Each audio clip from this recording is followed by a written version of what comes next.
ಶೇಷದೇವರು ಓಡೋಡಿ ಬಂದು ತಮ್ಮ 100 ಹೆಡೆಯನ್ನ ದೊಡ್ಡದಾಗಿ ಬಿಚ್ಚಿ ಅವನಿಗೆ ಛತ್ರಿಯಂತೆ ಮಾಡಿದ್ದಾರೆ. ಇದೇನ್ ಕತೆ? ಶೇಷದೇವರಿಗೆ ಏನು ಅರ್ಜೆಂಟು?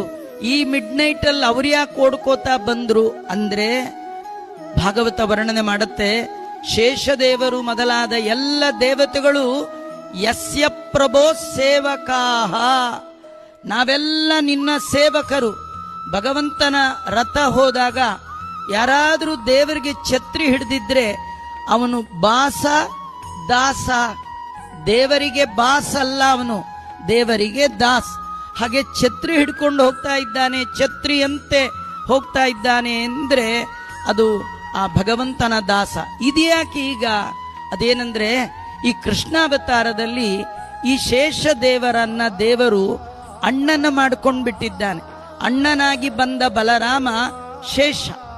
ಆ ಶೇಷ ಬಲರಾಮನಿಗೆ ತಮ್ಮನಾದ ಕೃಷ್ಣ ನಿತ್ಯದಲ್ಲಿ ಬೆಳಗಾಗೆದ್ದ ತಕ್ಷಣ ಅಣ್ಣ ಅಂತ ಒಂದು ನಮಸ್ಕಾರ ಮಾಡಿಬಿಡ್ತಿದ್ದ. ದೊಡ್ಡವ್ರಿಗೊಂದು ನಮಸ್ಕಾರ ಮಾಡಬೇಕು ಅಂತ. ಇವೆಲ್ಲ ಹಳೆ ಸಂಪ್ರದಾಯ. ನಾವು ಅಪ್ಪನಿಗೆ ಮಾಡದೇ ಇದ್ದವರು, ಅಮ್ಮನಿಗೆ ಮಾಡದೇ ಇದ್ದವರು, ಗುರುಗಳಿಗೆ ರಾಯರಿಗೆ ಮಾಡದೇ ಇದ್ದವರು, ಕೃಷ್ಣ ಕಂಡಾಗ್ಲು ಹೀಗೆ ಅನ್ಕೊಂಡು ಹೋಗೋರು, ಯಾವ್ಯಾವುದೋ ದರಿದ್ರ ಸಂಪ್ರದಾಯಗಳನ್ನೆಲ್ಲ ನಾವು ಹಾಕೊಂಡಿದೀವಿ.